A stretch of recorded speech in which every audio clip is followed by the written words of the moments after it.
হিমন্ত বিশ্ব শৰ্মা ডাঙৰীয়া ভয় খাইছে। কিয় ভয় খাইছে?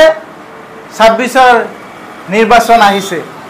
২৬ৰ নিৰ্বাচনত হিমন্ত বিশ্ব শৰ্মাই জিকিব নোৱাৰিব। জিকিব হ'লে তেওঁলোকে হিন্দুৰ ভোট লাগিব। এতিয়া হিন্দুৰ ভোট কেনেকৈ তেওঁলোকে পাব? হিমন্ত বিশ্ব শৰ্মাই এইটো কৌশল কৰি এতিয়া মুছলমানক টাৰ্গেট কৰি উচ্ছেদ আৰম্ভ কৰিছে। আৰু উচ্ছেদ যদি মানুহক সংস্থাপন দি পেলাই যদি উচ্ছেদ কৰিলেহেঁতেন তেতিয়া মানুহৰ এই অৱস্থা নহয়। মানুহৰ মৌলিক অধিকাৰসমূহ খৰ্ব হৈছে। মানুহে খাব পৰা নাই, শুব পৰা নাই। মানুহক এনেধৰণে অত্যাচাৰ চলাই এদিনত বা 3 দিনৰ ভিতৰত মানুহক মানে এঠাইৰ পৰা উচ্ছেদ কৰিবলৈ জাননী দি লগে লগে বুলডোজাৰেৰে ভাঙি পেলাইছে মানুহৰ ঘৰ বাৰী। আৰু এই সৰু সৰু কণ ল'ৰা ছোৱালীক কৈছে যে এওঁলোকৰ মা দেউতা আছে, এওঁলোকৰ মা দেউতাই সেই বিষয়ে দায়িত্ব ল'ব লাগে। এজন মুখ্যমন্ত্ৰীয়ে নিন্দা জনাইছোঁ এনেকুৱা মন্তব্য কৰাৰ কাৰণে। এনেকুৱা মন্তব্য মুখ্যমন্ত্ৰীৰ কি এই প্ৰতিজন নাগৰিকৰ দায়িত্ব নাই নেকি মুখ্যমন্ত্ৰীৰ ওপৰত? আচলতে তেওঁ মুখ্যমন্ত্ৰীৰ যোগ্যই নহয়। তেওঁ লেং মাৰি মুখ্যমন্ত্ৰী হৈছে। যোৱা নিৰ্বাচনত, বিধানসভা নিৰ্বাচনত সকলোৱে অসমৰ ৰাইজে, অসমীয়া জাতিয়ে সৰ্বানন্দ সোণোৱাল ডাঙৰীয়াক মুখ্যমন্ত্ৰী হিচাপে প্ৰক্ষেপ কৰি নিৰ্বাচন জিকিছিলে।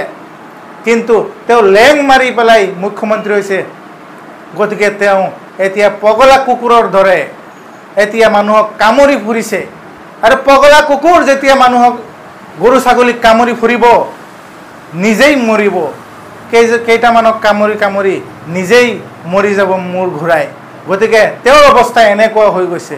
গতিকে আমি তেওঁক সকলো বিজেপিৰ যি শ্লোগান আছে, সবকা সাথ, সবকা বিকাশ, সবকা বিশ্বাস, সবকা প্ৰয়াস, মোদীজীৰ যি শ্লোগান আছে, বিজেপিৰ যি শ্লোগান আছে, সেয়া তেওঁক মনত পেলাই দিছোঁ।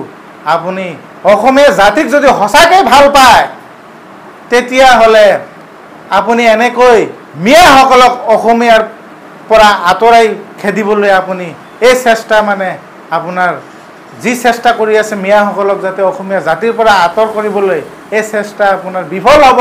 আমি মিয়াসকল অসমীয়া আৰু অসমীয়া হৈ থাকিম ভৱিষ্যতে। আমি কোনোদিনেই মিয়াসকলৰ মাজত এজনো বিদেশী নাই। বাৰে বাৰে আমি প্ৰমাণ দি আহিছোঁ, NRC দিছোঁ, ভেৰিফিকেশ্যন দিছোঁ, বিভিন্ন পদক্ষেপেৰে আমি প্ৰমাণ দিছোঁ আমি এই দেশৰ আমি নাগৰিক। আমাৰ মাজত এজনো বিদেশী নাই। গতিকে মই অসমৰ মুখ্যমন্ত্ৰী হিমন্ত বিশ্ব শৰ্মা ডাঙৰীয়াক অনুৰোধ জনাইছোঁ, আপুনি এনেকুৱা ধৰণৰ অমানৱীয়, অগণতান্ত্ৰিক উচ্ছেদ বন্ধ কৰক আৰু এই মানুহখিনিক পুনৰ সংস্থাপন দিয়ক। এই মানুহখিনিক, এই খিলঞ্জীয়া মিয়াসকলক, এই আদিবাসী মিয়াসকলক আপুনি পাত্তা দিয়ক। আপুনি এই সাম্প্ৰদায়িক ৰাজনীতি বন্ধ কৰক। আপুনিয়ে দেখোন কৈছিলে গুজৰাটত পাইপেদি মুছলমানৰ তেজ গৈ আছে, সেইটো নৰেন্দ্ৰ মোদীয়ে কৰিছিলে। আজি আপুনি এই মুছলমানকে আপুনি অত্যাচাৰ কৰি আছে। একে মুখে আপুনি দুটা কথা কেনেকৈ ক'ব পাৰে? আপুনি আগৰ হিমন্ত বিশ্ব শৰ্মা হৈ থকা নাই, হিন্দুত্ববাদী সাম্প্ৰদায়িক হৈ পৰিছে।